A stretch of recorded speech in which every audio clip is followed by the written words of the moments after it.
What if you could live like Superman, using your gifts and your talents all day long and avoiding your weaknesses like Superman avoids Kryptonite? Welcome. My name's Andrea Brown. This is Thrival Now, a new YouTube channel and podcast where I'm committed to helping you go from survival to thrival in your finances so that you can be more, do more, and give more. I had the privilege of spontaneously doing a trip from my home in eastern Tennessee over the mountains, the Appalachian Mountains, to Charlotte, North Carolina, when I found out that a friend from Central America was going to be visiting the area. And so we had a short but sweet 24 hours or so together and got to reconnect after 6 or 7 years since I last saw her. So that was absolutely amazing and fuel for my heart. But anyway, so I am sitting in the North Carolina mountains at a place called Blowing Rock, a beautiful, beautiful spot with incredible views.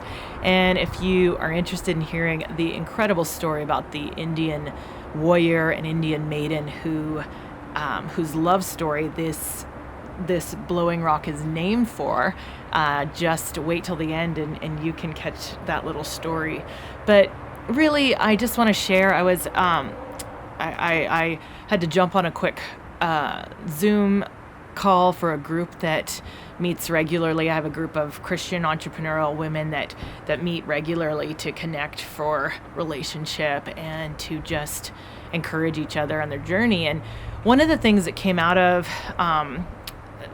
came to the surface in the conversation today was this whole idea of being the superhero in your life and using your gifts and talents. And you know, it really reminded me of a fun old fable that I had heard years ago. I think it came out of the 1940s, and I don't remember the guy's name, but it was George Reeves. And I think he was a superintendent somewhere in Ohio, maybe the Cincinnati Public Schools or something. And he wrote this fable called The Animal School. And I have used this through the years as a sweet little story. I won't read the whole thing, but maybe I'll attach it in the comments below so you can read it.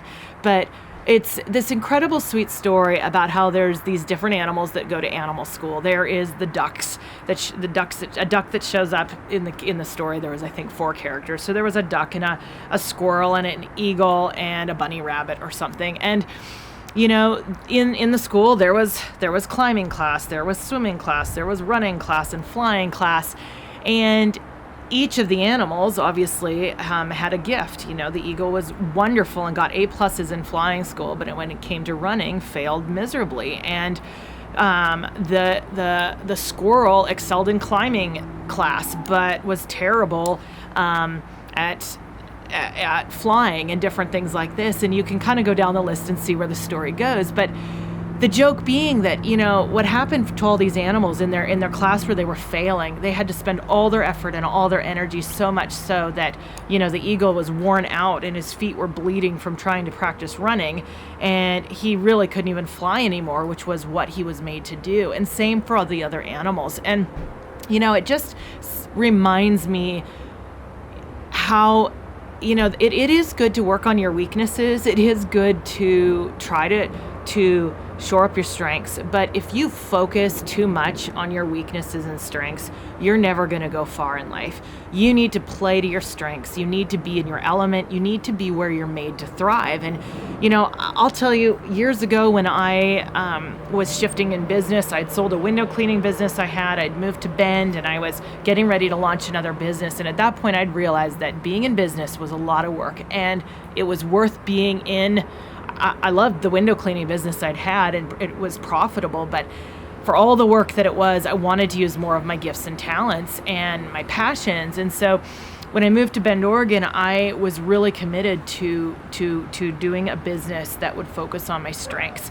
And so that's when I decided to take all the expertise and all my experience and everything I could draw on from all the years that I'd spent guiding and doing outdoor work, and taking it into the business arena in both speaking and facilitating and doing executive management consulting. And so I I realized I did a simple test, which was for multiple intelligences, something that, again, I could probably throw that link in the description of just a free little assessment. And, through this assessment, it became very clear that one of my strengths was words.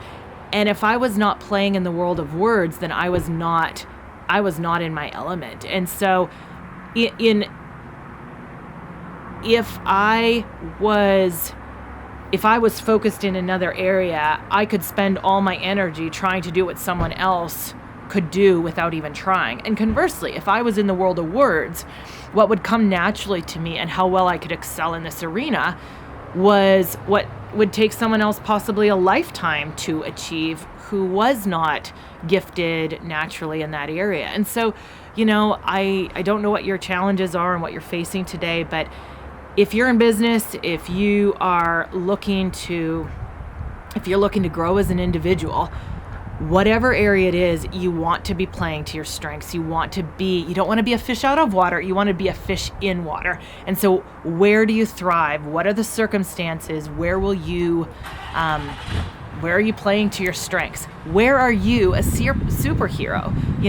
How can you be a superhero and show up as a superhero in everyday life in a beautiful, natural way? And so I encourage you to really ponder that, and maybe having a chance to do some assessments, having a chance, free tools. It's amazing what that opens up in some of the discovery that it gives us about ourselves and those natural talents and gifts that we have. And so my heart is to see you excel and see you achieve and see you in your element. And I hope that I can offer more of these little insights in the days ahead, things that have changed my life and they have been a game changer in ways for me. And my heart is just to help launch you and many others into bigger and greater things. I'll see you on the next one.